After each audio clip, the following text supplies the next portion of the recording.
I'm so pleased we got this guy to do this. I've known him for a long time. He is one of the funniest people I know. Give a warm Atlanta Apartment Association welcome to Andrew George. Good evening, ladies and gentlemen. Make some noise for Jeremy Meesey. Madam Harris. Oh, goodness. Just to get things out of the way up top, I am not an apartment professional at all. I do live in an apartment, though, to be fair. That counts. But not one of yours, though. Everyone here has, like, a nice apartment, it looks like. Everyone here is dressed up. I feel like every apartment building in here that's worked on by someone here, you have to go through at least 3 gate codes to get to your car after you leave your apartment. I feel like that's the vibe here.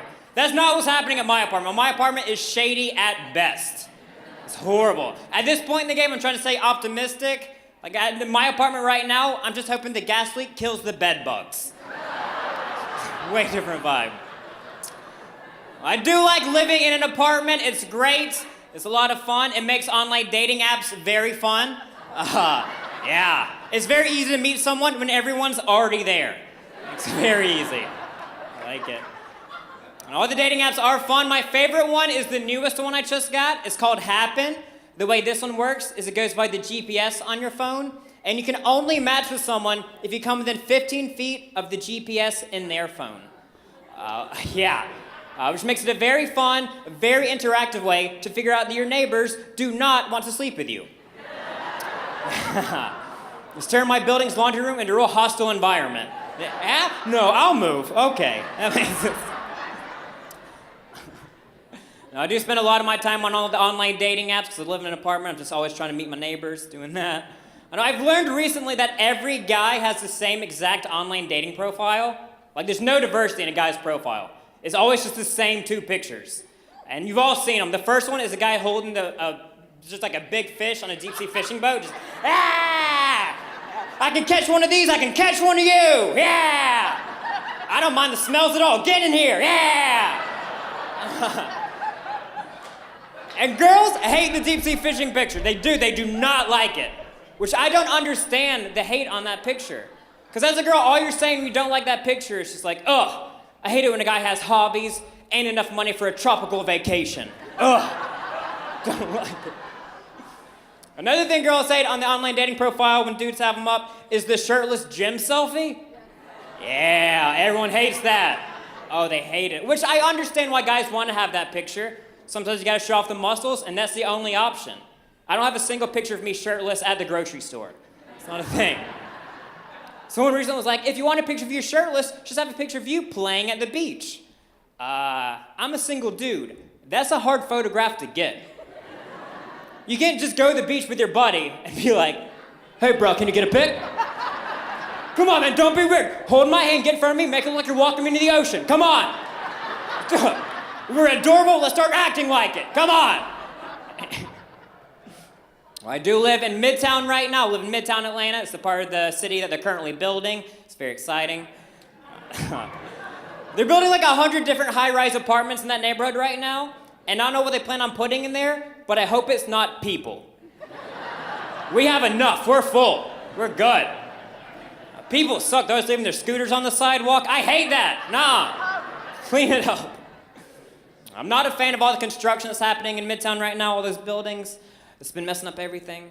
A couple of weeks ago, I was driving by one of these construction sites, and they had a crane going across the street, and I was stopped at a stoplight up under it, and a piece of debris fell off of the crane, and it hit the hood of my car, and it caused a little dent, like the size of a quarter. So, not a huge deal, but I have a lot of spare time, and I'm very petty.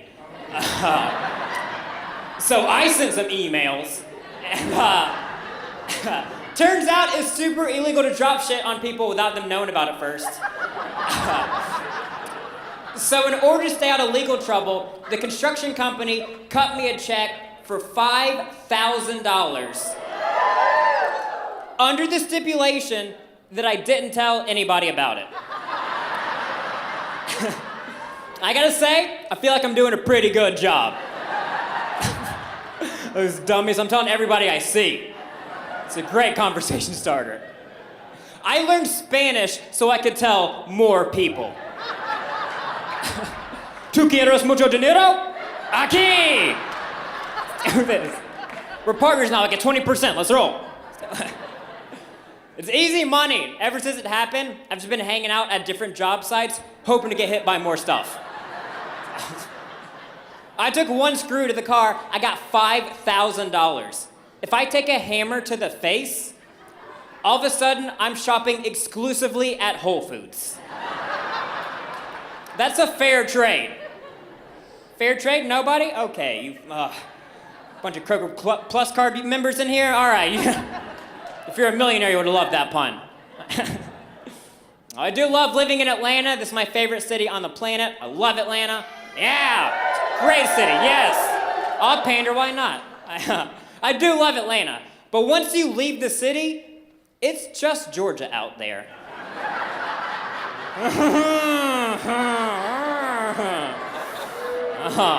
Ooh, oh no.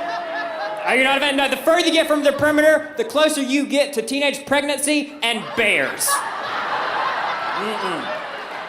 I'm terrified of both of those things. I say we build the wall around Atlanta. Keep that shit in the woods where I don't have to look at it. This is not a political joke at all, don't worry. The only message behind that joke is a very simple one, and it's this. Fuck bears. I don't trust them. I read an article online the other day, said that every year in the North Pole, polar bears kill over 500,000 penguins. Every year. Yeah, it's not even part of their diet. They just love murder. It's terrifying. And the scarier part about that is polar bears digest meat twice as fast as any other animal because their stomachs are full of Coca-Cola. All right, cool. You guys smoke weed too. Good. My people. I will admit that's more of like a North Georgia thing. You see the bears and the stuff up in the mountains above the city. But south of Atlanta, we have something way more terrifying than bears. Florida. Not a fan. I think there's a reason God spends at least 1 week out of every October trying to get rid of that state.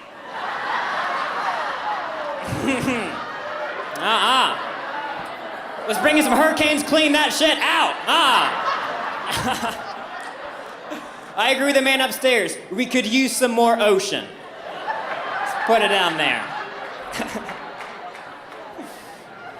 Not a fan. It was all over the news a couple months ago that the guy who was mailing all those pipe bombs to everybody was operating out of Florida. Obviously. What? This dude mailed out 15 bombs, hurt 0 people.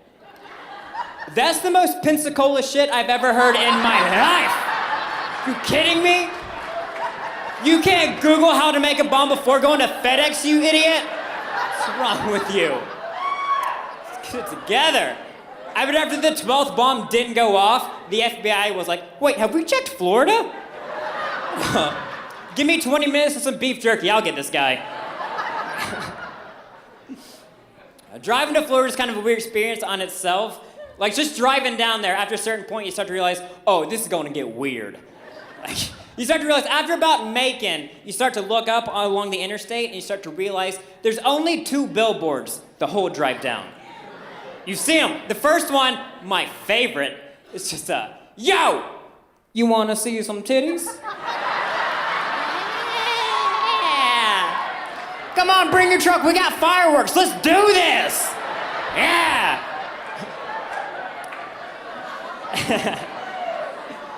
And then the other one is, hey, God's watching. Knock it off with the titties down there. It's like, oh. It looks like only 2 kinds of people live in this town, and they do not get along. Let me get out of here right now. You guys seem like an amazing crowd. Y'all ready to keep this going?